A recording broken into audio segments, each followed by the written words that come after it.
Hello students, welcome two equations IAS. आज का the Hindu का एनालिसिस स्टार्ट करते हैं।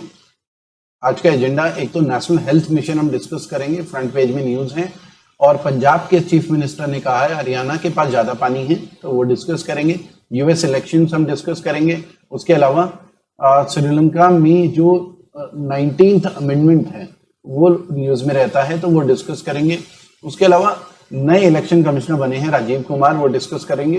इकोनॉमिक्स से रिलेटेड एक न्यूज है, पार्टिसिपेटरी नोट, एसेट क्वालिटी और भी रिलेटेड टर्म्स हैं जो हम आज डिस्कस करेंगे।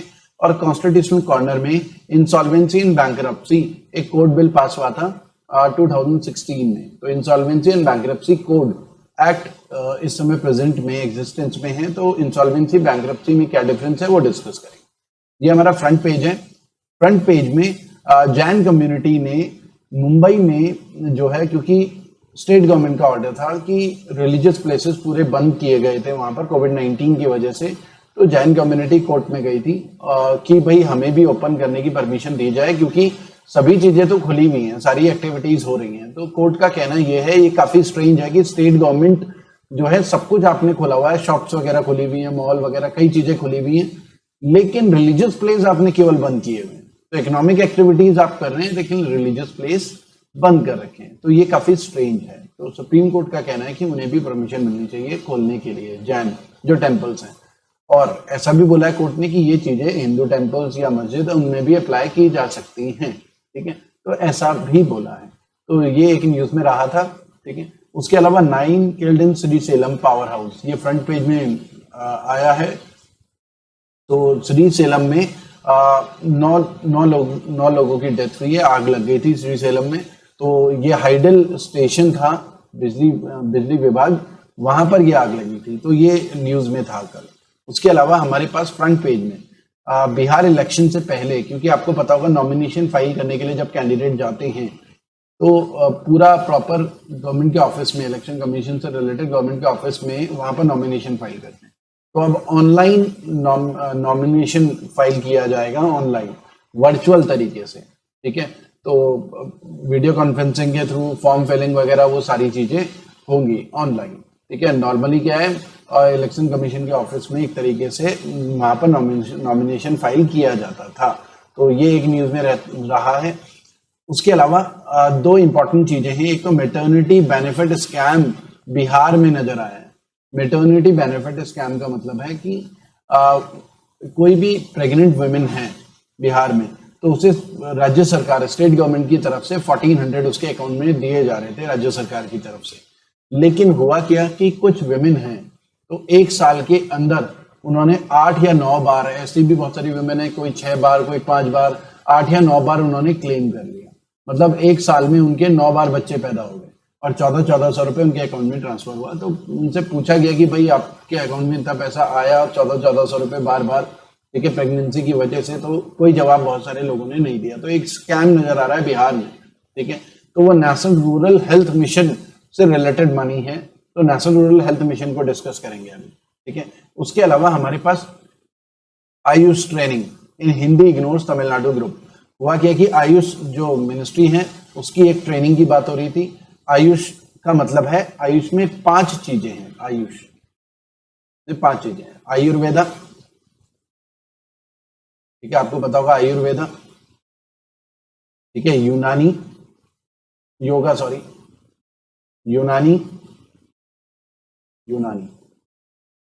सिद्धा और होम्योपैथ। तो ये आपको पता होगा, सुना होगा आपने। आयुर्वेदा देखिए इंडिया का एंशिएंट जो अल्टरनेटिव मेडिसिन सिस्टम है, ठीक है। जैसे हम एलोपैथी मतलब हम केमिकल दवाइयां जो गोली खाते हैं वो केमिकल होता है, तो वो वाली एलोपैथी वाली दवाइयां खा रहे हैं। तो आयुर्वेदा क्या है, पुरानी जड़ी बूटियों को यूज करके दवाइयों की तरह यूज किया जाता है वैदिक एज से पहले, तो उसे हम आयुर्वेदा बोलते हैं। योगा आपको पता होगा, जैसे बाबा रामदेव या कई लोग योगा सिखाते हैं। योगा क्या है, एक तरीके से बॉडी को फिट रखता है, ठीक है। ये पुराना ट्रेडिशनल सिस्टम है बॉडी की फिटनेस के लिए, ठीक है। उसके अलावा यूनानी जो है ये ग्रीक वर्ड है एक तरीके से। तो यूनानी जो अल्टरनेटिव मेडिसिन सिस्टम है, इसमें कुछ चीजें आयुर्वेद से रिलेटेड भी हो सकती हैं, ये जो मुगल्स थे वो यूज करते थे यहाँ पर, ठीक है, यूनानी इलाज करने के लिए। कोई भी बीमार हो जाए तो यूनानी सिस्टम से इलाज किया जाता था, ठीक है। उसी तरीके से सिद्धा है, सिद्धा साउथ इंडिया का पॉपुलर जो है ऑल्टरनेटिव मेडिसिन सिस्टम है, साउथ इंडिया का पॉपुलर। तो ट्रेडिशनल तरीके से इलाज किया जाता है बहुत ज्यादा, साउथ इंडिया का बहुत पुराना, ठीक है। उसके अलावा होम्योपैथी भी एक ऑल्टरनेटिव मेडिसिन सिस्टम है, जिसमें वाटर का concept, water as a memory, उसका कॉन्सेप्ट लिया जाता है, इससे इलाज किया जाता है। तो इंडिया में इसको बढ़ावा देने के लिए आयुष मिनिस्ट्री है जो इसको बढ़ावा देती है। तो ये एक न्यूज में रहा था। तो आपको आयुष पता होना चाहिए, आयुष में क्या क्या चीजें हैं। ये पांचों के पांचों ऑल्टरनेट मेडिसिन सिस्टम है, ठीक है। उसके अलावा नेचुरोपैथी भी होता है, नेचर से हील होना, अगर छठा हम बोले तो आयुष मिनिस्ट्री इन सबको देखता है। तो वहां पर एक कंट्रोवर्सी हुई थी, तमिलनाडु के कुछ ग्रुप से आयुष मिनिस्ट्री की मीटिंग थी और उसमें ट्रेनिंग प्रोग्राम था। तो जो ऑफिसर वहां पर ट्रेनिंग दे रहा था वो केवल हिंदी में बोल रहा था। तो अब कंट्रोवर्सी ये हुई क्योंकि ऑफिसर लगातार हिंदी में बोल रहा था। तो साउथ इंडिया के जो लोग थे उनका कहना था कि भाई उन्हें हिंदी बिल्कुल नहीं आती, इंग्लिश में बोला जाए। लेकिन ऑफिसर का कहना था वो इंग्लिश में फ्लुएंट नहीं है तो वो हिंदी में ही ट्रेनिंग कराएगा, जिसको जाना है वो चला जाए यहाँ से। तो ऐसा कुछ कंट्रोवर्सी हुई थी। तो तमिलनाडु के जो ग्रुप्स थे उन्होंने एलिगेशंस लगाए हैं। तो ये एक न्यूज में रहा है। नेशनल हेल्थ मिशन डिस्कस करते हैं, जो स्कैम बिहार में भी समझ में आया है हमें। नेशनल हेल्थ मिशन, देखिए ये जो नेशनल हेल्थ मिशन है, ओरिजिनली ये नेशनल हेल्थ मिशन नहीं था, ओरिजिनली ये नेशनल रूरल हेल्थ मिशन था। रूरल, ये 2005 में ओरिजिनली लॉन्च किया गया था, 2005 में, रूरल एरिया में हेल्थ केयर फैसिलिटीज को इंप्रूव करने के लिए, ठीक है। इसके अंदर अब रूरल एरिया में हेल्थ केयर फैसिलिटी कैसे इंप्रूव होगी? देखिए एक तो होता है primary health care. Primary health care का मतलब होता है छोटी छोटी हेल्थ केयर से रिलेटेड चीजें, मतलब कोई बुखार आ जाए, किसी को छोटी मोटी प्रॉब्लम हो, उसकी दवाई देना या टीका लगाना हो बच्चों को, पोलियो का, हेपेटाइटिस बी का, अलग अलग तरीके के टीके लगते हैं बच्चों को। ये प्राइमरी हेल्थ केयर फैसिलिटी, इसके लिए बहुत ज्यादा डॉक्टर की एक्सपर्टीज, एमबीबीएस डॉक्टर की जरूरत नहीं होती, सिंपल नर्स की ट्रेनिंग से भी वो ये प्राइमरी हेल्थ केयर फैसिलिटीज वगैरह प्रोवाइड कर सकती है रूरल एरिया में। तो नेशनल रूरल हेल्थ मिशन में अलग अलग वहां पर क्लिनिक्स टाइप के खोले जाएंगे और गांव में आशा बहन जी, जैसे आपने सुना होगा आशा बहन जियों को अपॉइंट किया जाएगा। आशा क्या होता है? Accredited social health activist, accredited social health activist, social health activist. तो आशा बहनजियों का काम क्या होगा? इनको 2,500-3 हजार रुपए सरकार सैलरी देगी और ये रूरल एरिया में किसी को टीका लगाना हो, प्रेग्नेंट वीमेन को कौन सी दवाई खानी है, क्या, मतलब छोटी मोटी हेल्थ केयर से रिलेटेड प्रॉब्लम्स को यही सॉल्व कर लेती है। डॉक्टर के पास जाने की जरूरत नहीं होती। जहां उन्हें लगता है कि डॉक्टर के पास भेजना चाहिए तो रिकमेंड करती है कि आप डॉक्टर के पास चले जाइए, डॉक्टर आपको ज्यादा बेटर तरीके से बताएगा, ठीक है। तो तब हॉस्पिटल जाने की नौबत आती है, वरना छोटी छोटी चीजों के लिए भी लोग हॉस्पिटल जाते थे और वहां पर हॉस्पिटल ना होने की वजह से रूरल एरिया में प्रॉब्लम्स बढ़ जाती थी। तो काफी इंप्रूवमेंट, काफी फायदा होता है इससे, नेशनल रूरल हेल्थ मिशन से। अब प्रॉब्लम ये हुई कि बाद में ये समझ में आया कि रूरल एरिया में तो हम ये स्कीम चला रहे हैं, लेकिन अर्बन एरिया में भी बहुत सारे गरीब लोग हैं, तो उनके लिए भी ऐसी कुछ स्कीम होनी चाहिए जो अलग अलग नदी किनारे या अलग अलग रूरल एरिया में बस्तियां हैं, वहां बहुत सारी प्रॉब्लम्स हैं, तो वहां की हेल्थ केयर फैसिलिटी सिटी के गरीबों के लिए कुछ भी नहीं थी। तो तब सरकार ने पूरा एक 2013 में नेशनल हेल्थ मिशन लॉन्च करा। अब नेशनल हेल्थ मिशन के 2 पार्ट हो गए थे। इनिशियली केवल रूरल एरिया के लिए था, बाद में नेशनल हेल्थ मिशन लॉन्च करा, जिसमें नेशनल अर्बन हेल्थ मिशन और national rural health mission, NUHM, NRHM, ठीक है, अर्बन एरिया रूरल एरिया को कवर करने के लिए। और ये किसके अंडर आता है? Ministry of health and family welfare. अब इसके ऑब्जेक्टिव्स क्या क्या हैं समझ लेते हैं। इसके ऑब्जेक्टिव एक तो MMR में reduction, MMR maternal mortality ratio. Maternal mortality ratio का मतलब है ऑन एन एवरेज पर 1 लाख प्रेग्नेंट विमेन में जो है कितनी की डेथ हो जाती है, कितनी विमेन की डेथ हो जाती है, उसे मैटरनल मोर्टेलिटी बोलते हैं। अगर MMR ज्यादा है, इसका मतलब क्या है कि हमारे यहाँ हेल्थ केयर फैसिलिटी नहीं है और न्यूट्रिशन की प्रॉब्लम है, इस वजह से प्रेग्नेंट विमेन की डेथ हो रही है ड्यू टू प्रेगनेंसी। तो प्रेग्नेंट विमेन की डेथ नहीं होनी चाहिए ड्यू टू प्रेगनेंसी, तो वो वाला रेशो रिड्यूस करना है। उसके अलावा infant mortality ratio, infant mortality ratio ये हम पहले भी डिस्कस कर चुके हैं। इन्फेंट का मतलब है 1 साल से छोटे बच्चे। तो इन्फेंट मोर्टेलिटी रेशो का मतलब है कि ऑन एन एवरेज 1000 बच्चों में कितने बच्चों की डेथ जो है 1 साल पूरा भी नहीं होता, हो जाती है।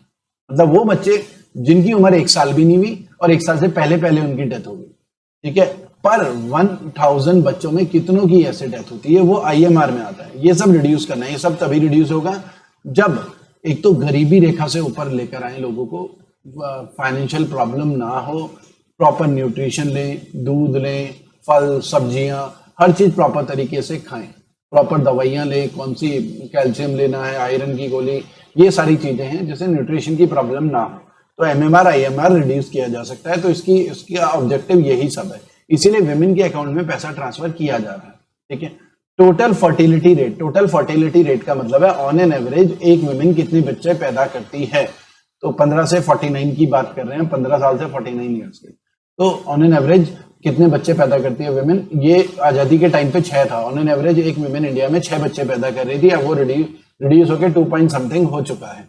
तो इसका भी ऑब्जेक्टिव ये सब रिड्यूस करना है। तो ऐसे ऐसे इसके ऑब्जेक्टिव होते हैं, जो रूरल एरिया के लिए अलग है और अर्बन एरिया के लिए अलग है। उसके अलावा जिन स्टूडेंट्स ने हमारा चैनल सब्सक्राइब नहीं करा है वो हमारा चैनल जरूर सब्सक्राइब करें, ठीक है। अब इस वीडियो को लाइक जरूर करें, बाद में आप भूल जाएंगे वीडियो को लाइक करना। और हमारा एक टेलीग्राम चैनल भी है जिसे आप ज्वाइन कर सकते हैं, जिसमें हम स्टडी मटेरियल वगैरह शेयर करते हैं। हमारा इक्वेशंस IAS ऐप है, गूगल प्ले स्टोर से डाउनलोड कर सकते हैं। उसमें UPSC के भी कंप्लीट लेक्चर मिलेंगे, बैंक SSC के भी, और ओनली SSC का भी मिलेगा, और ओनली क्वांट का भी मिलेगा। सारे लेक्चर्स बहुत एक्सपीरियंस फैकल्टीज हैं तो उनके हैं, सारी एक्सपीरियंस फैकल्टीज के। मॉक टेस्ट भी इसमें आपको मिलेंगे, chapter wise, section wise, full length test भी, तो हर तरीके के इसमें आपको टेस्ट भी मिलेंगे। इसमें स्टडी मटेरियल भी बहुत सारा आपको मिलेगा। उसके अलावा पंजाब के चीफ मिनिस्टर ने बोला है कि हरियाणा के पास ज्यादा पानी है पंजाब से। तो ऐसा क्यों बोला? देखिए, ये Sutlej Yamuna link canal controversy चल रही है पंजाब और हरियाणा के बीच में। देखिए, आपको ये समझना है कि सतलज नदी पंजाब से होके जा रही है, पंजाब और हरियाणा, अगर मैं बोलूं ये हरियाणा है, हरियाणा, ठीक है, और हरियाणा से रिवर नहीं जा रही है, यहाँ पर यमुना है जो यूपी में एंटर कर जाती है, उत्तराखंड में, ठीक है, दिल्ली से भी होते हुए। तो ये हरियाणा है। तो अब हरियाणा को क्या है, पानी की जरूरत है, तो पंजाब से पानी मांग रहा है। तो ये सतलज नदी है पंजाब में और ये यमुना है। तो सतलज और यमुना को कनेक्ट किया जाएगा, सतलज यमुना को कनेक्ट करके कैनाल्स के थ्रू, ताकि हरियाणा को पानी मिल जाए, ठीक है। सतलज नदी का पानी आ जाए, यमुना का भी पानी, और फिर इरिगेशन फैसिलिटीज कंप्लीट हो जाए, ठीक है। तो हरियाणा ने अपने हिस्से की कैनाल तो बना ली हरियाणा में, लेकिन कैनाल का बहुत बड़ा हिस्सा जो है पंजाब की स्टेट की बाउंड्री के अंडर आता है, जो कि पंजाब उसका काम पूरा नहीं कर रहा है। पंजाब हरियाणा को पानी देने को तैयार नहीं है, क्योंकि पॉलिटिक्स बहुत ज्यादा हो गई है। कोई भी पॉलिटिकल पार्टी जो भी हरियाणा को पानी देगी तो एक अपोजिशन वाले उसका फायदा उठाएंगे। देखिए, रूलिंग पार्टी ने हरियाणा को पानी दे दिया, आपका हक छीन लिया पंजाब के लोगों का, तो वोट बैंक खिसक सकता है। तो अब यहाँ पर पॉलिटिक्स बहुत ज्यादा हो गई है, तो पंजाब के CM बिल्कुल अगेंस्ट हैं, हरियाणा को पानी देने को तैयार नहीं है। काफी कंट्रोवर्सी चल रही है। जब मैप के थ्रू समझ लेते हैं, ये देखिए, ये सतलज रिवर है, सतलज, ये रेड में है, ये बाउंड्री है स्टेट की, हरियाणा की, ठीक है। अब हरियाणा में देखिए रिवर नहीं है और इधर से यमुना आ रही है। तो अब सतलज जो है, सतलज से ये जो कैनाल है, ये जो डॉट डॉट डॉट है, ये कैनाल बनानी है पंजाब सरकार ने। तो पंजाब सरकार इसको कंप्लीट नहीं कर रही है, तैयार नहीं है हरियाणा को पानी देने के लिए। हरियाणा बार बार पानी मांग रहा है, और इधर का जो एरिया हरियाणा का, वो हरियाणा की सरकार कंप्लीट कर चुकी है। तो ये एक कंट्रोवर्सी है, ठीक है। उसके अलावा लास्ट फ्लैप, ये एक एडिटोरियल आया है जिसमें बेसिकली US इलेक्शन की बात हो रही है। अब आपको समझना है कि US के इलेक्शंस जो हैं, एक तो हर 4 साल में होते हैं, एवरी 4 ईयर। एग्जाम में आता है कि US के इलेक्शन कितने साल में होते हैं, कई बार आ चुका है। तो एवरी 4 ईयर, हर 4 साल में US में इलेक्शंस होती है, ठीक है। 2016 में लास्ट टाइम हुआ था, अब 2020 में US में इलेक्शन है। अब US में इलेक्शन है, मेजर अगर हम बोले 2 पॉलिटिकल पार्टीज हैं, एक तरफ रिपब्लिकन और एक तरफ डेमोक्रेटिक पार्टी, ठीक है। अब डेमोक्रेटिक पार्टी की अगर हम बात करें तो एक तो जो बिडेन, उनके कैंडिडेट हैं प्रेसिडेंट के, जो बिडेन, ये फॉर्मर वाइस प्रेसिडेंट थे US के, ठीक है, डेमोक्रेटिक पार्टी के। तो जो बिडेन डेमोक्रेटिक पार्टी के प्रेसिडेंट के कैंडिडेट हैं, US के प्रेसिडेंट के। रिपब्लिकन पार्टी, डोनाल्ड ट्रंप, तो आपको पता ही है, डोनाल्ड ट्रंप, वो दोबारा से कैंडिडेट है। और US में कोई भी प्रेसिडेंट मैक्सिमम 2 टर्म के लिए बनता है, 2 टर्म्स, मतलब 8 साल के लिए। जो बराक ओबामा 8 साल के, पहले 4 साल के लिए बने थे, दोबारा इलेक्शन में खड़े फिर जीत गए, तो 8 साल के लिए बने, 4-4 साल करके, ठीक है। तो डोनाल्ड ट्रंप तो अभी एक ही बार बने 2016, ठीक है, उससे पहले तो बराक ओबामा थे। तो एक तो ये आपको पता होना चाहिए। तो ये दो कैंडिडेट हैं। जो बिडेन ने वाइस कैंडिडेट की जो कैंडिडेट कमला हैरिस को खड़ा किया, कमला हैरिस, ठीक है, ये आपको पता होना चाहिए। तो यहाँ पर यही बोल रहे हैं कि यूएस के इलेक्शन से रिलेटेड न्यूज डिस्कस कर रहे हैं। आपको बस ये पता होना चाहिए कौन कौन सी पॉलिटिकल पार्टी है, कौन इस समय रूल कर रही है, कौन कैंडिडेट है, बस इसमें नजर रखना है। उसके अलावा ये एक एडिटोरियल है, ये लिखा है जयंत सिन्हा ने। अब जयंत सिन्हा कौन है? जयंत सिन्हा जो है बीजेपी के फॉर्मर मिनिस्टर रहे हैं, मिनिस्ट्री ऑफ फाइनेंस में मिनिस्टर ऑफ स्टेट रहे हैं। तो अब ये बीजेपी से बिलोंग करते हैं। तो ये जो एडिटोरियल होगा बीजेपी की तारीफ होगी। हमें बीजेपी की तारीफ में इतना इंटरेस्ट नहीं है, हमें बस ये समझना है कि इसमें इंपॉर्टेंट चीजें क्या हैं जो हमें पता होनी चाहिए।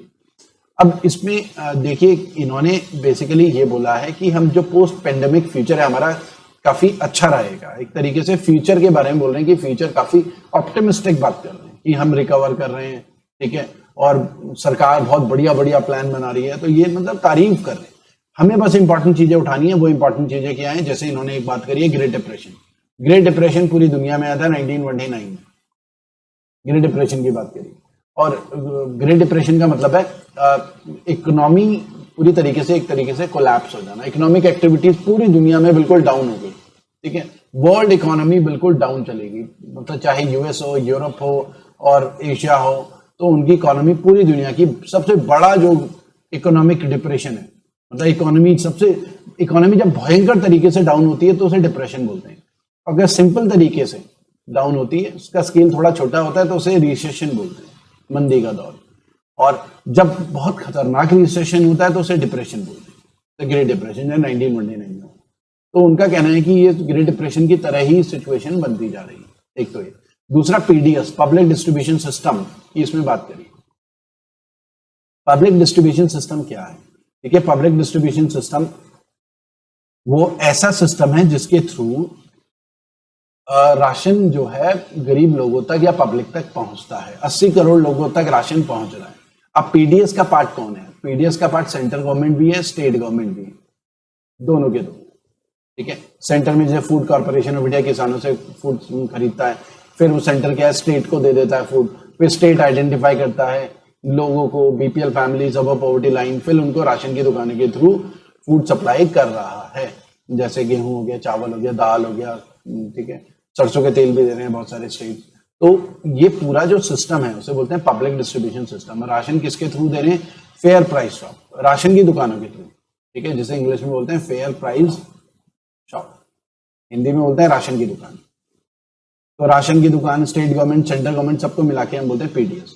गरीब कल्याण योजना में 80 करोड़ लोगों को राशन की दुकानों के थ्रू नवंबर तक राशन दिया जाएगा, ठीक है। ये गरीब कल्याण योजना है, और भी कई स्कीम्स इसमें अनाउंस करी है, ये हम पहले भी डिस्कस कर चुके हैं। NREGA, national rural employment guarantee act, जिसे अब महात्मा गांधी भी इसके आगे लगा हुआ है, Mahatma Gandhi national rural employment guarantee act.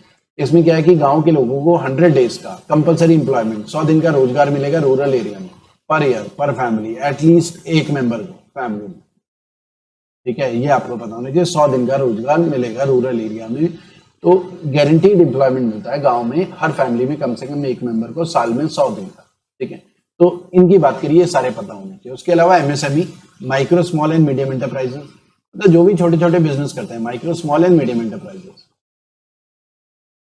Medium enterprises, ये छोटी छोटी टर्म्स हैं जो आपको पता होनी चाहिए, ठीक है। अब माइक्रो बिजनेस का मतलब है जैसे मोमबत्ती बनाने का कारखाना, क्योंकि ये 10,000, 20,000, 30,000, 50,000 से भी के इन्वेस्टमेंट से भी बिजनेस स्टार्ट किया जा सकता है। खिलौने बनाने का कारखाना, टोकरी बनाने का, माचिस की तीली, धूपबत्ती, अगरबत्ती, ऐसी बहुत सारी चीजें हैं। पापड़ बनाने की फैक्ट्री, सिलाई का काम स्टार्ट करना, 1 लाख, 2 लाख, 50,000, 20,000 से भी ये सारे बिजनेस स्टार्ट किए जा सकते हैं रूरल एरिया में। तो ये सब micro small and medium enterprises में आता है। तो सर वो ये कह रहे हैं जयंत सिन्हा जी की सरकार इनको सपोर्ट कर रही है, इनको लोन्स वगैरह प्रोवाइड कर रही है ताकि जो है फायदा हो इन्हें, ठीक है, ज्यादा इनकी प्रॉब्लम ना हो जाए कोविड-19 की वजह से। कोलेटरल फ्री लोन पता होना चाहिए। पहले तो आपको समझना है, जब आप किसी से लोन लेते हैं तो गारंटी कुछ ना कुछ देनी होती है। आप मान लिया मोहल्ले में किसी के पास गए 1 लाख का लोन लेने के लिए, तो मोहल्ले में वो क्या पता गारंटी मांगी, भाई गारंटी क्या है, क्या पता तुम आप या कोई भी पब्लिक जो है अपने जेवर वगैरह गिरवी रखे या कोई सामान गिरवी रखे बदले में लोन ले, तो वो जो गारंटी हम देते हैं उसे बोलते हैं कोलेटरल। अब जैसे बैंक में लोन लेने के लिए जाते हैं या तो हम प्रॉपर्टी के पेपर गिरवी रखते हैं, ठीक है, या गारंटर भी लेकर आते हैं, अपना कोई रिलेटिव फ्रेंड वो गारंटर बन गया, उसने साइन कर दिया, ये नहीं देगा तो मैं दूंगा, उसे बोलते हैं गारंटर। तो ये प्रॉपर्टी या गारंटर जो होते हैं ना, इनको हम बोलते हैं कोलेटरल।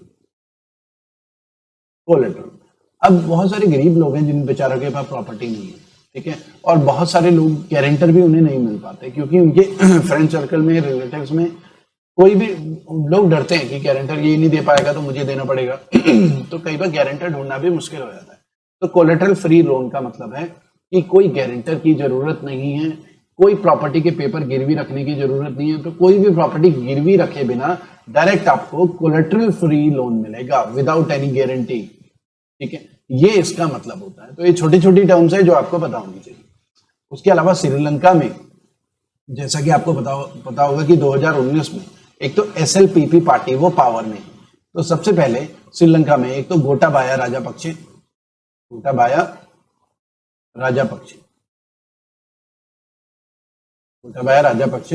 जो है प्रेसिडेंट बने श्रीलंका 2019। अब ये 2020 में जो पार्लियामेंट्री इलेक्शन थे, ठीक है, महिंदा राजापक्षे, दोनों भाई महिंदा राजापक्षे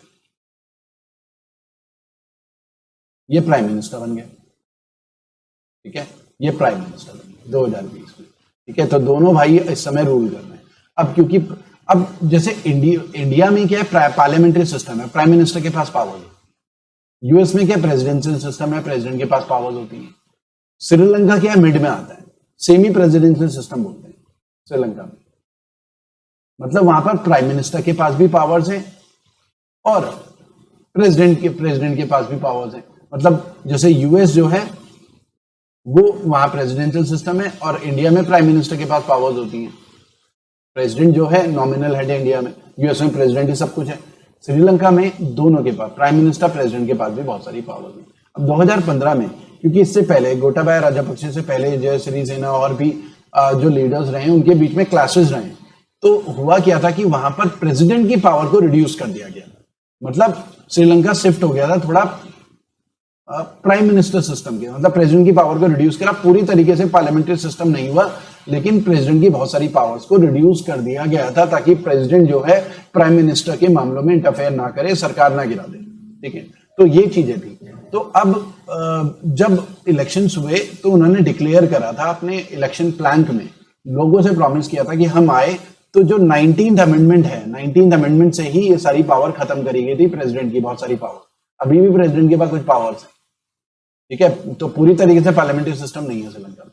तो 19th अमेंडमेंट को खत्म करने का प्रॉमिस किया था। तो अब यहाँ पर ऑथर यही कह रहा है कि ये एक बढ़िया स्टेप था कि प्रेसिडेंट की काफी पावर्स खत्म करी, अब प्राइम मिनिस्टर के पास पावर्स थी ज्यादा, प्राइम मिनिस्टर फिर अपने हिसाब से देश को आगे लेके जा सकता है। तो यहाँ पर ऑथर एक तरीके से बोल रहा है कि पहले रिपील कर देना 19th अमेंडमेंट, फिर रिफॉर्म्स करना, क्योंकि इस समय दोनों भाई पावर में हैं तो पार्लियामेंट में मेजोरिटी है तो वो कुछ भी कर सकते हैं, कॉन्स्टिट्यूशन में चेंजेस कर सकते हैं। तो ये एक न्यूज में रहा है, ऑथर कह रहा है कि ये सब करने की जरूरत नहीं है, सही स्टेप था, 19th अमेंडमेंट के फेवर में बोल रहा होता, ठीक है। तो ये रहा है। उसके अलावा हमारे chief election commissioner Sunil Arora है, ये तो 2021 तक, अगले साल तक हैं, ठीक है। और अशोक लवासा जो हैं वो वाइस प्रेसिडेंट बने हैं एशियन डेवलपमेंट बैंक, इन्होंने रेजिग्नेशन दे दिया एशियन डेवलपमेंट बैंक, और ये 31 अगस्त के बाद जो है एशियन डेवलपमेंट बैंक के वाइस प्रेसिडेंट बनेंगे अशोक लवासा। अशोक लवासा अब इलेक्शन कमीशन से चले गए हैं और इलेक्शन कमिश्नर होते हैं 3, ठीक है, और चीफ इलेक्शन कमिश्नर तीनों में एक ही होता है। तो इस समय इलेक्शन कमिश्नर 2 हैं, जिसमें chief election commissioner Sunil Arora है। अब इनके साथ एक और इलेक्शन कमिश्नर अपॉइंट हुआ है राजीव कुमार, ये आपको पता होगा, राजीव कुमार, तो ये एक न्यूज में है। उसके अलावा टर्की जो है एक और जो चर्च है उसे मस्जिद में कन्वर्ट कर रहा है, तो दोबारा से कंट्रोवर्सी होगी, क्योंकि इससे पहले आपको पता होना चाहिए टर्की में क्या हुआ था। टर्की में हागिया सोफिया एक चर्च हुआ करता था, हागिया सोफिया इस्तांबुल में है। एक तो आपको ये पता होना चाहिए टर्की की कैपिटल क्या है, टर्की की कैपिटल है अंकारा, एग्जाम में आ सकता है अंकारा, तो गलती में बहुत सारे स्टूडेंट इस्तांबुल कर सकते हैं, ठीक है, तो ये एक क्लैरिटी होनी चाहिए। तो इस्तांबुल में क्या था, एक चर्च हुआ करता था 532 एडी में। उस समय इस्लाम इतना ज्यादा फैला नहीं था दुनिया में, धीरे धीरे इस्लाम फैला और टर्की इस्लामिक कंट्री बनी, और फिर बाद में वो जो चर्च था उसे मस्जिद में बदल दिया गया जब वहां पर ओटोमैन एम्पायर पावर में था। ठीक है, ओटोमैन एम्पायर पावर में था तो उसे मस्जिद में बदल दिया गया 1453 में। फिर हुआ क्या कि ओटोमैन एम्पायर का जब फॉल हुआ वर्ल्ड वॉर वन के बाद, वर्ल्ड वॉर वन हुआ था 1914 से 19 में। ठीक है, ओटोमैन एम्पायर का फॉल हो गया था, ब्रिटिशर्स जो है वो जीत गए थे। तो उस समय खलीफा भी खत्म कर दिया था। फिर इंडिया में खिलाफत मूवमेंट भी चला था ओटोमैन एम्पायर के फेवर में। ठीक है, ये आपने हिस्ट्री में पढ़ा होगा। ठीक है, तो हुआ क्या कि वहां पर ज्यादा सेकुलर गवर्नमेंट आई, तो उन्होंने क्या करा कि कंट्रोवर्सी ना हो, क्योंकि क्रिश्चियन और मुस्लिम्स की कंट्रोवर्सी चल रही थी, तो उन्होंने बोला कि ना तो हम चर्च बनाएंगे ना मस्जिद बनाएंगे, इसे म्यूजियम बना देते हैं, इंडिपेंडेंट, कोई कंट्रोवर्सी नहीं, तो उसे म्यूजियम बना दिया गया 1934 में। लेकिन कोर्ट का अभी ऑर्डर भी आया और टर्की के जो प्रेसिडेंट है रेसिप ताय्यिप एर्दोगन, इन्होंने थोड़ा फंडामेंटलिस्ट टाइप के हैं, इन्होंने अनाउंस करा कि उसे दोबारा से मस्जिद बनाया जाएगा। तो उन्होंने चर्च को दोबारा, पहले वो चर्च था, फिर मस्जिद बना, फिर म्यूजियम बना। ठीक है, म्यूजियम इसलिए बना ताकि कंट्रोवर्सी ना हो, उसे दोबारा से मस्जिद बना दिया। तो बहुत सारे इस्लामिक कंट्रीज या जो फंडामेंटलिस्ट, ये बहुत सारे जो क्रिश्चियन कंट्रीज या फंडामेंटलिस्ट जो क्रिश्चियन चर्च वगैरह हैं वो क्रिटिसाइज कर रहे हैं टर्की को कि ये फंडामेंटलिज्म की तरफ जा रहे हैं।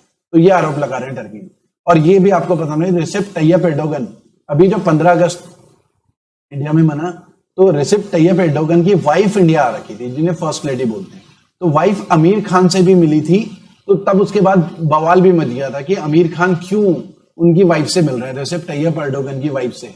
रेसिप ताय्यिप एर्दोगन का स्टैंड पाकिस्तान के सपोर्ट में हमेशा रहा है, पैलेस्तीन के सपोर्ट में रहा है, इंडिया के अगेंस्ट रहा है। तो लोग ट्विटर में या अलग अलग सोशल मीडिया में कैंपेन चला रहे हैं कि आमिर खान जो है, जो इंडिया को दुश्मन मानते हैं, इंडिया के अगेंस्ट रहे हैं, कश्मीर में हमारे अगेंस्ट रहे हैं, पाकिस्तान का सपोर्ट करा है, उनसे मिलने का क्या मतलब है। तो ये भी एक कंट्रोवर्सी रही थी। उसके अलावा पार्टिसिपेटरी नोट्स न्यूज में रहे हैं। पार्टिसिपेटरी नोट्स क्या होते हैं वो समझ लेते हैं। ठीक है, ये सब अमाउंट इंपॉर्टेंट नहीं है एग्जाम के पॉइंट ऑफ व्यू से, आपको बस समझना है पार्टिसिपेटरी नोट्स क्या है। देखिए, FII होते हैं foreign institutional investors, foreign institutional investors, institutional investors. ये क्या होता है, देखिए आपको समझना है। मान लो ये इंडिया है और इंडिया का शेयर मार्केट है, शेयर मार्केट, और ये यूएस। अब यूएस का कोई सिटीजन इंडिया के शेयर मार्केट में पैसा लगाना है तो उसे क्या करना है, पैन कार्ड चाहिए होता है, उसे पैन कार्ड चाहिए, है ना, क्योंकि इंडिया के शेयर मार्केट में तो वही पैसा लगाएगा जिसके पास पैन कार्ड हो, ID कार्ड हो। ठीक है, प्रॉपर डॉक्यूमेंटेशन होगा, उसके बाद ही डीमैट अकाउंट खोलना पड़ेगा। डीमैट अकाउंट के थ्रू ही शेयर मार्केट में ट्रेडिंग कर सकते हैं, तब वो इंडिया के शेयर मार्केट में पैसा लगा सकते हैं। तो यूएस का सिटीजन इन चक्रों में कहां पड़ेगा कि इंडिया में पैन कार्ड भी ले, डीमैट अकाउंट भी खोले, तो इंडिया के शेयर मार्केट में पैसा लगाए। तो फिर होता क्या है, यूएस में जैसे HDFC बैंक है, वो registered FII, foreign institutional investors. तो HDFC बैंक FII होगा, और यूएस के जो इन्वेस्टर्स हैं वो क्या करेंगे, FII के पास, ये HDFC के पास जाएंगे और अपना पैसा HDFC को देंगे। और HDFC ने अपना पैन कार्ड, डीमैट अकाउंट सब खुलवा रखा होगा।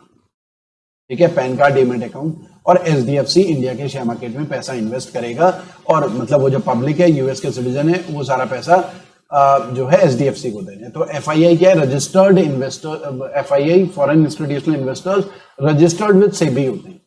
और यूएस के सिटीजन, एक एग्जांपल ले रहा हूँ, किसी और भी कंट्री के में भी ऐसा FII, रजिस्टर्ड FII हो सकते हैं, तो इंडिया के शेयर मार्केट में पैसा इन्वेस्ट करते हैं। और ये जो इन्वेस्टर्स हैं HDFC में जो भी पैसा डिपॉजिट करते हैं, HDFC उन्हें पार्टिसिपेटरी नोट्स देता है कि आपने इतना पार्टिसिपेट करा। उसके rules and regulation government of India बनाती है पार्टिसिपेटरी नोट्स के। तो पार्टिसिपेटरी नोट्स के थ्रू FII अपने इन्वेस्टर्स को पार्टिसिपेटरी नोट्स देता है। ठीक है, और बदले में क्या होता है, उन जो इन्वेस्टर्स हैं उनका पैसा इंडिया के शेयर मार्केट में लग जाता है। तो ये FII।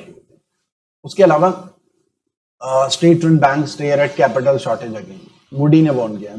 मूडी जो है कैपिटल रेटिंग एजेंसी है, क्रेडिट रेटिंग एजेंसी है, जिसने वार्निंग दी है कि गवर्नमेंट के जो बैंक हैं उनके पास पैसे की शॉर्टेज होगी। अब पैसे की शॉर्टेज क्या होगी? एक तो आपको पता होना चाहिए कि मूडीज जो क्रेडिट रेटिंग एजेंसीज हैं, दुनिया की बिग सीआर एजेंसी है, वो है स्टैंडर्ड्स एंड पुअर, मूडीज जो बिग 3 है, और फिच, ये 3। और इंडिया की अगर बात करूं तो क्राइसिल है, ICRA है, केयर है, इंडिया की अगर मैं बात करूं तो क्रेडिट रेटिंग एजेंसी है। तो मूडी ने वार्न करा है कि इंडिया के बैंक्स के पास पैसे की कमी हो जाएगी, और उसके पीछे रीजन क्या बताया? Non performing loans. Non performing loans मतलब लोग पैसा वापस नहीं करेंगे, कोविड-19 की वजह से लोगों की हालत खराब है, पैसा कहां से वापस करेंगे? EMI जो वापस करनी होती है लोन लेने के बाद। MSME हम पहले ही डिस्कस कर चुके हैं। इसमें हमें समझना है एसेट क्वालिटी। तो एसेट क्वालिटी की बात कर रहे हैं कि asset quality to deteriorate. Asset quality basically होता क्या है? एसेट क्वालिटी, जब बैंक पब्लिक को लोन देता है तो लोन बैंक के एसेट्स हैं। बैंक के कैसे एसेट्स हैं लोन? क्योंकि लोन में बैंक क्या कर रहा है? इंटरेस्ट अर्न कर रहा है, अर्निंग इंटरेस्ट। जिस चीज से हमें फायदा हो रहा होता है उसे हम एसेट्स बोलते हैं। तो बैंक लोन से इंटरेस्ट अर्न कर रहा है। बैंक लोन लेगा तो वो तो लायबिलिटी होगा, लेकिन लोन देगा। तुम भी किसी को उधार देते हो तो तुम्हारे एसेट है, और तुम अगर उससे इंटरेस्ट ले रहे हो, ठीक है, तो इंटरेस्ट अर्न करता है तो वो एसेट्स है। अब ये जो लोन्स हैं, क्योंकि ये एसेट्स होते हैं, अब इनकी क्वालिटी गुड क्वालिटी भी हो सकती है, अब पुअर क्वालिटी भी हो सकती है। जैसे आप अपने 4-5 दोस्तों को उधार दो, तो आप उन दोस्तों को 2 कैटेगरी में डिवाइड कर सकते हो, गुड एसेट, पुअर एसेट। एक तो वो वाले दोस्त जिनकी क्रेडिट हिस्ट्री खराब है, जिनका भरोसा नहीं देंगे, बिकी नहीं देंगे, उन्हें आप पुअर एसेट क्वालिटी में रख सकते हो। और ऐसे दोस्त जो जिनकी एसेट क्वालिटी अच्छी है, सरकारी नौकरी करते हैं, प्राइवेट जॉब भी करते हैं, तो अच्छी उनकी सैलरी है, जिनके पास पैसा रहता है नॉर्मली, तो तुम उन्हें गुड एसेट क्वालिटी में रखोगे। तुम्हें लगेगा यार ये तो दे ही देगा, खतरा तुम्हें इससे है, पुअर एसेट क्वालिटी वालों से। तो यहाँ पर बेसिकली स्टैंडर्ड एंड पुअर, ये जो है मूडीज जो है एसेट क्वालिटी की बात कर रहा है। कोविड-19 की वजह से जिनकी एसेट क्वालिटी गुड हुआ करती थी, जिनकी क्रेडिट वर्दिनेस अच्छी थी, जो वापस कर सकते थे, अब उनकी एसेट क्वालिटी खराब हो चुकी है, ठीक है। तो ये एक टेंशन वाली बात है, क्योंकि एसेट क्वालिटी पुअर हो चुकी है बहुत सारे लोगों की, तो डिफॉल्ट्स होंगे और एनपीए बढ़ेगा, बैंक के पास पैसे की कमी होगी। उसके अलावा कॉन्स्टिट्यूशनल कॉर्नर में आज का लास्ट टॉपिक है, एनसीएलटी ऑर्डर करा है insolvency action against Anil Ambani. ये हम पहले भी डिस्कस कर चुके थे। इंसॉल्वेंसी एंड बैंकरप्सी कोड जो एक्ट है 2016 में पास हुआ, तो समझ लेते हैं इंसॉल्वेंसी बैंकरप्सी में क्या डिफरेंस है। अब मान लिया कि मैंने किसी बैंक से लोन लिया 10 करोड़, अब मुझे इंस्टॉलमेंट देनी है, मान लिया कि 2 लाख रुपए महीना, कई सालों तक, एक एग्जाम्पल लेते हैं, ठीक है, 20 साल तक देनी है, मान लिया 2 लाख रुपए महीना। अब मैंने क्या करा, बैंक को इंस्टॉलमेंट देनी बंद कर दी, ठीक है, मेरी फाइनेंशियल कंडीशन खराब थी तो इंस्टॉलमेंट देनी बंद कर दी। तो मैं क्या हो जाऊंगा, ये वाला पैसा इंसॉल्वेंसी में चला जाएगा, या मैं insolvent declare. Insolvent bad financial position होता है, बैड मतलब अगर कोई अपनी ईएमआई नहीं दे पा रहा है तो उसे बोलते हैं इंसॉल्वेंट, बैड फाइनेंशियल पोजीशन, ठीक है, तो बैड फाइनेंशियल पोजीशन को बोलते हैं। लेकिन अब क्या होगा, बैंक को तो अपना पैसा चाहिए, मेरी बैड फाइनेंशियल पोजीशन से बैंक को क्या मतलब, बैंक बोलेगा भैया हमें तो चाहिए, मैं इंसॉल्वेंट हो गया, मेरी फाइनेंशियल पोजीशन खराब है, बैंक बोलेगा हमें पैसा चाहिए, कोर्ट में मामला जाएगा, बैंक बोलेगा कि हमें क्या मतलब इसकी फाइनेंस, हमें तो पैसा चाहिए कहीं से भी दे। तो फिर कोर्ट क्या करेगा, पूरा जांचेगा, परखेगा मेरे पास प्रॉपर्टी है कि नहीं है, मैं वापस भी कर पाऊंगा कि नहीं, फिर कोर्ट मुझे लीगली डिक्लेयर करेगा कि इसके पास नहीं, तो उसे बोलते हैं बैंकरप्ट। तो बेसिकली बैंकरप्सी क्या होती है, लीगल डिक्लेरेशन होता है, legal declaration of financial bad financial position. जब कोर्ट डिक्लेयर करता है लीगली कि इसके पास नहीं है पैसा, नहीं दे पाएगा, तो उसे बैंकरप्सी बोलते हैं। तो ये इंसॉल्वेंसी लीगल डिक्लेरेशन नहीं होता, केवल बैड फाइनेंशियल पोजीशन होता है, ये दोनों में डिफरेंस है। अब क्या है कि जो अनिल अंबानी है उसकी जो कंपनी है वो इंसॉल्वेंट डिक्लेयर भी, उसने ईएमआई नहीं दी, तो ईएमआई नहीं दी तो इंसॉल्वेंट हो गई। अब इंसॉल्वेंसी रेजोल्यूशन के लिए जैसा कि आपको पता होगा, बैंक किस तरीके से रिकवरी करेगा, जो इंडिविजुअल लोन लेते हैं, होम लोन, एजुकेशन लोन, उनकी रिकवरी होती है डीआरटी में, डेप्ट रिकवरी ट्राइब्यूनल में, और जो कंपनी होती है उसकी रिकवरी होती है एनसीएलटी में, national company law tribunal, NCLT company की, और इंडिविजुअल की डीआरटी में रिकवरी होती है, जो भी लोन लेता है, ठीक है, individual home loan, education loan, उनकी रिकवरी डीआरटी में होती है। तो रिलायंस क्योंकि एक कंपनी है तो उनकी रिकवरी एनसीएलटी में केस चला, ट्राइब्यूनल वहां पर। तो एनसीएलटी ने इंसॉल्वेंसी एक्शन अनिल अंबानी के खिलाफ जारी करा कि 1200 करोड़ की रिकवरी करनी है। ठीक है, तो इंसॉल्वेंसी का मतलब है बैंक ने या तो बैंकरप्ट डिक्लेयर नहीं करा, इंसॉल्वेंसी मतलब ये दे नहीं पा रहा है, तो या तो ये जानबूझ के नहीं दे रहा है या इसकी ये वाली प्रॉपर्टी उसको बेच के रिकवरी करो। ठीक है, तो ये इंसॉल्वेंसी है, बैंकरप्सी में डिफरेंस है। आज के लिए इतना ही करते हैं, थैंक यू।